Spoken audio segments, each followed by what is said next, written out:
A Vida Além da Sepultura, capítulo 25. Pergunta: existe, porventura, semelhança entre esse templo, né, que ainda está falando do templo do plano do Grande Coração, onde está Atanagildo, e outros santuários edificados na terra, semelhanças, né? Ele está perguntando se existe semelhança. Então, embora eu esteja a repetir o que algumas vezes já tenho dito, é no lado de cá que realmente se planejam as formas, as edificações e atividades do mundo terreno, sempre em perfeita concordância com os espíritos superiores que operam no limiar do plano mental e da substância astral. A vossa pergunta sobre se há semelhança entre nossos edifícios ou templos e as mesmas construções do mundo físico seria melhor formulada assim: a semelhança de nossos edifícios e templos com as edificações originais da metrópole em que viveis? Aí responde Atanagildo: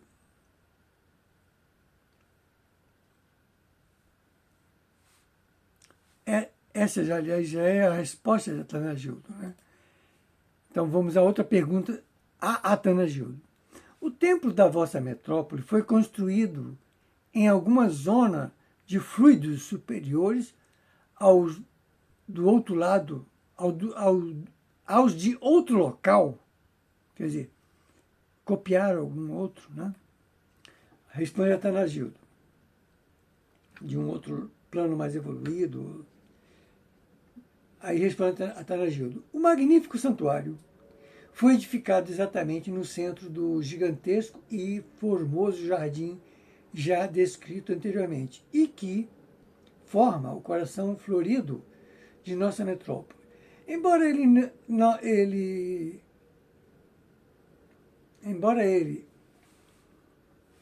não possa, aqui é porque eu estou lendo diretamente no livro, e tem coisas que teria que ser corrigida antes, eu não tive tempo, vou corrigir aqui agora. Embora ele deve ser possa, aqui está nossa, mas deve ser possa. Embora ele possa ser descrito à maneira das edificações religiosas terrenas, isso não quer dizer que se trate de construção absolutamente idêntica às formas e condições materiais, mesmo que o queirais comparar à mais bela catedral da Terra, ainda assim não conseguiríeis formar a mais pálida ideia de sua munificente beleza e sublimidade. Trata-se de formoso edifício recortado na substância de nossa esfera que lembra indescritível trabalho de ourivesaria, talhado em cristal puríssimo e luminoso, incrustado de fileiras ou filigranas e rendilhados que formam admiráveis relevos no interior de suas paredes alabastrinas. Durante a noite, quando o céu se inunda de suave luz eterizada, o santuário fuge como se fora esculturado na terna claridade do luar. Nenhum conto de fadas poderia vos oferecer espetáculos de maior fascínio e beleza na sua prodigiosa tonalidade prateada que depois se esvanece num halo de suave colorido luminoso. A sua aura termina emoldurada por formosa franja de matiz lilás que, em seguida, se polariza num rosado claro dulcíssimo, lembrando a figura do extenso manto de arminho esvoaçando na atmosfera balsâmica, que se nutre incessantemente por meio das flores do imenso jardim. De dia, o santuário é preciosa joia de alabastro, encimada pelas 7 torres que a luz solar resplandecem sobre reflexo azul e rosa, adornados pelos reverberos de amarelo dourado e de um topázio fascinante. O templo descansa no seio do esplendoroso escrínio de vegetação verde brilhante que, na forma de um extenso cinturão aveludado, representa amoroso abraço em torno de toda a sua base. Trata-se de relva odorífera, semeada de buquês de flores azulíneas com matizes prateados, que se constituem em delicados grupos entremeados por cordões de florinhas parecidas aos frutos maduros de amoreira, e que as enlaçam amorosamente como se fosse rubis, faiscando a luz do sol. Vamos à próxima pergunta. Poderíeis nos dar alguns outros detalhes desse templo? Responde Atanagildo. Embora sua disposição arquitetônica lembre a figura de suntuosa catedral terrena, as suas linhas majestosas identificam o poder e a sabedoria do espírito genial, em feliz combinação com a ternura e a bondade do santo. Graças à natureza elevada da essência espiritual que interpenetra todos os seres e o ambiente da nossa metrópole, esse templo, além de representar uma síntese de todas as expressões arquitetônicas da cidade, significa também a fonte principal da vida emotiva dos habitantes. Ele vibra conosco e parece promover a combinação de todos os fluidos do ambiente, com a aura de todos os seres, deixando-nos a impressão de misteriosa e divina generosidade espiritual. Sempre que observo o seu majestoso aspecto sidéreo emergindo do seio da prodigiosa vegetação do Parque Central da metrópole, sinto que ali se fundem em terno amálgama os sentimentos de vários povos e raças que muito contribuíram para o aperfeiçoamento da vestimenta carnal do atual tipo brasileiro, em toda a configuração do templo do Grande Coração. Há sempre um relevo, uma disposição estilística ou um motivo aparente que identifica gostos preferenciais e tradições emotivas de raças terrenas que excederam em oferecer o seu sangue para a formação etnológica da nação brasileira. Trata-se de um edifício extenso e agigantado, mas de um talhe agudo e polido, envolto por inexprimível poesia, como aquela aparência augusta que se observa nos pinheiros seculares e que lhes atenua o aspecto de força que à primeira vista sempre nos desperta a sua grandiosidade vegetal.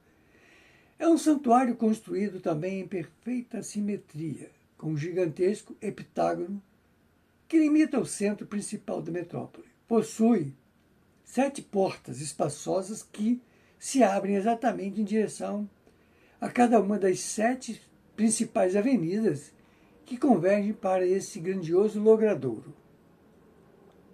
A sua cúpula de substância iridescente, formando gigantesco arco de suave inclinação, apoia-se na extremidade das paredes altas e esguias, com vaga semelhança aos tetos portentosos das modernas gares ferroviárias da Terra. No entanto, quero deixar claro, mais uma vez, que, apesar do aspecto grandioso e da forma gigantesca desse templo, ele sempre nos desperta uma sensação de leveza e ternura, porque reflete o elevado psiquismo da própria coletividade da metrópole do Grande Coração. A entrada principal do templo é constituída por um magnífico portal recortado no velho estilo hindu, mas que, entretanto, não se degrada, sendo ladeado por diversos relevos cujo vigor e beleza logo atraem a inspiração grega de algum povo fídias desencarnado. Mas ali não se verifica a preocupação de um estilo resumido que poderia abastardar a pureza iniciática do conjunto do santuário. Nem há a falta de imaginação muito comum na Terra quando se pretende a ostensiva mistura que sacrifica a qualidade estilística. Observa-se um divino senso de equilíbrio e harmonia, sem nenhum extremismo arquitetônico ou predominância de um estilo qualquer sobre o outro. Trata-se de genial fusão de linhas geométricas e diferentes enlaçamentos heterogêneos, mas tão sutis que se desvanecem no conjunto, como expressões representativas de todas as raças do mundo terreno, perfeitamente ligadas por um mesmo espírito criador. Diante desse preciosíssimo arquitetônico, que é o templo da metrópole, nenhuma alma deixará de sentir e reconhecer que ele materializa no ambiente astral a saudosa mensagem de muitas raças que já contribuíram para a formação emotiva do povo brasileiro. Na fusão dos vários símbolos, relevos e filigranas diferentes, dilui-se uma só expressão espiritual que permanece constante e íntegra, apesar das variedades estilísticas de suas formas externas. A torre principal destaca-se e ergue-se da fronte do santuário, entre as outras torres existentes. Volvida para o oriente, revelando-se impressionante monumento de beleza espiritual esculpido internamente por caprichosos lavores em baixo relevo, que durante o dia se fazem brilhantes pela claridade astralina do sol, enquanto a noite se transforma em crivos de fios luminescentes, adornando o alabastro eterizado das paredes transparentes. Essa torre principal cresce indefinidamente, se alonga depois na figura de finíssima agulha cuja ponta se inunda de suaves fulgurações esmeraldinas e reverberações douradas, para então penetrar docemente no seio da atmosfera de arminho do astral superior. É principalmente através dessa torre principal que as luzes descem do alto, acentuando-se na sua própria difusão durante as orações coletivas da metrópole. Vamos à última pergunta, não vai ser provavelmente toda respondida nesse capítulo. Pergunta: qual a função primordial do templo na metrópole do Grande Coração? Resposta de Atanagildo: ali se exerce o mais elevado labor espiritual em direção à vida superior e se nos auxilia o contato com as almas angélicas, que trazem novas orientações e inspiram os administradores e os habitantes para, em conjunto, colaborarem na recuperação dos espíritos infelizes que ainda se debatem nos ciclos infernais do astral inferior. Em determinados períodos, o templo organiza as orações coletivas, quando, então, os moradores da metrópole procuram sintonizar-se às vibrações elevadas que são presididas pelos nossos mentores espirituais, em divina conexão com as cotas de energias angélicas que descem das esferas superiores. Nessas noites festivas, as torres do santuário se transformam em faixas de luz fulgurante, principais antenas vivas a absorverem as sublimes energias da divina oferta do Senhor dos mundos. Vamos ficar por aqui. Essa é o capítulo final do capítulo 25.